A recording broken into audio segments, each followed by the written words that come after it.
the Super Bowl Media Day, as much a circus as anything else, and quite a bit of entertaining going on down on the field. And one of those guys putting on quite a show, Nick Eason from Toombs County. You eat steel? Steel? No, I eat. I love fried chicken, macaroni and cheese, collard greens, mashed potatoes. Mashed potatoes, good mashed potatoes, compadre. You got a mama? She down here? Yeah. She cook? Yeah, man. You Spanish, right? Yeah, I'm from Mexico, carnal. You like burritos? We have burritos, tacos. I love burritos. You like burritos? The big California burrito is Think you put some macaroni and cheese in a burrito with some chicken? Yeah, man. So you mix everything together.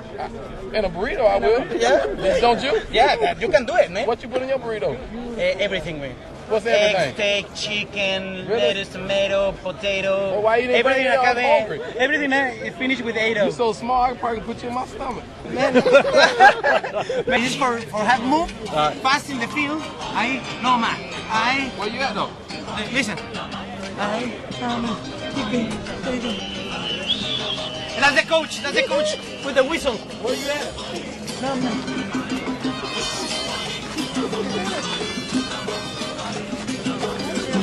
A little jump.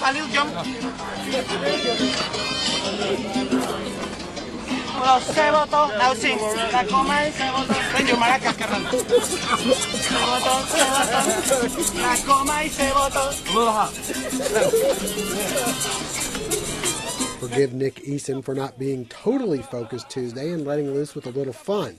Eason's path to the Super Bowl included missing his entire rookie season in Denver with an Achilles tear, followed by a few less than memorable seasons with Cleveland, and finally a chance to play on a contender with Pittsburgh, which makes him appreciate where he is even more. You got to enjoy it. You got to embrace it. You got to embrace the media, the fans, the everything. You don't fight it. This is a once-in-a-lifetime opportunity. So, any chance you get to have a little fun, you should do that. Come Sunday, after Sunday, the season's over with.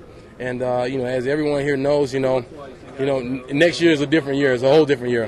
Whatever happens Sunday, there could be, two new teams in next year's Super Bowl. It happens every year, so you just have to, while you're here, enjoy it while you're here. Do you appreciate this even more, the things that you've gone through? You come in the league, you missed the first year with an injury. Does it make you appreciate it more? Oh, man, I really appreciate it, man. God has been really good to me, and, I was in Denver, as you already know, like I said earlier, and then I was in Cleveland for 3 years, and that was not so good of an experience, and I ended up in Pittsburgh, not really knowing how I was gonna fit on the team, but the guys embraced me here, and I've contributed a lot on the special team, coming in as a backup, and it's been a good experience for me. I have great coaches, great ownership, great teammates, and so it's been really awesome. You fit in pretty well with the team. You've only been here for a couple of years. You've already become pretty good friends with Troy Polamalu. Yeah. Talk a little bit about him off the field. I know on the field he's pretty wild and hitting people, but off the field you guys share a bond, a religious bond.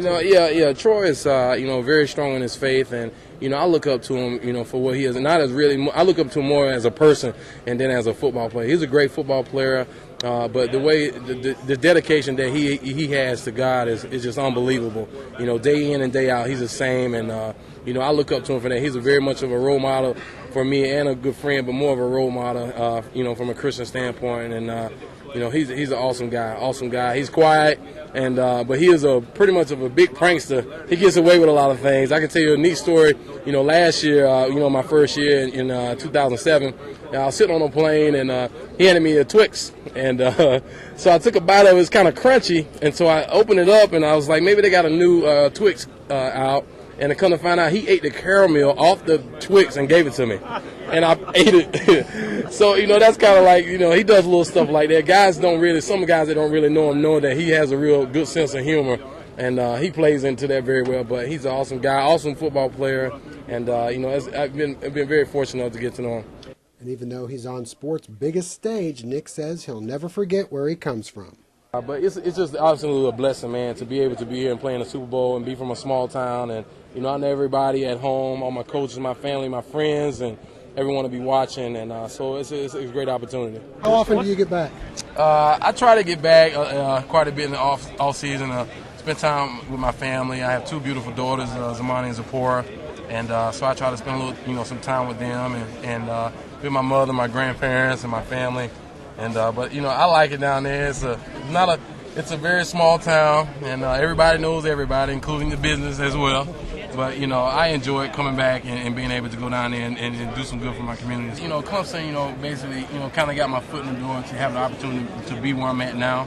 And I give credit to, you know, my high school, my college experience, and, you know, being a Tiger and being able to be able to play in the big game is quite a great opportunity. So I'm going to do my best to represent everyone well. And how does that feel for you to have all those people back home rooting for you? Oh, man, it's an awesome feeling.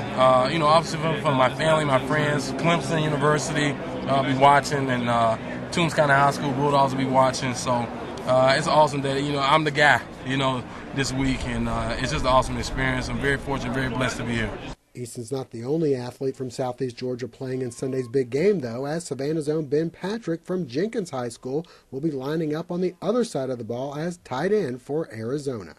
Yeah, I don't think it's still, you know, set in. All that I've accomplished from Jenkins to Duke to Delaware to here, I'm just trying to take it in right now and, you know, get as many pictures as possible. But, you know, it's just a real feeling right now, and wouldn't be a better feeling than to bring home a championship to Savannah. Yeah, how often are you able to get home? Usually once or twice a year if I'm lucky. You know, after this is all over, I hope to get back home in about 3 or 4 weeks and just kind of hang out and try to catch up with some old friends. All right, the big question: who got your Super Bowl tickets, and how much of a hassle was it to give them away? Hey, just immediate family. You know, my mom, my brother, my sister-in-law, and my uncle, my aunt. That was it. I didn't want to deal with anything else, and you know, that was the least headache I would get. So that was enough for me.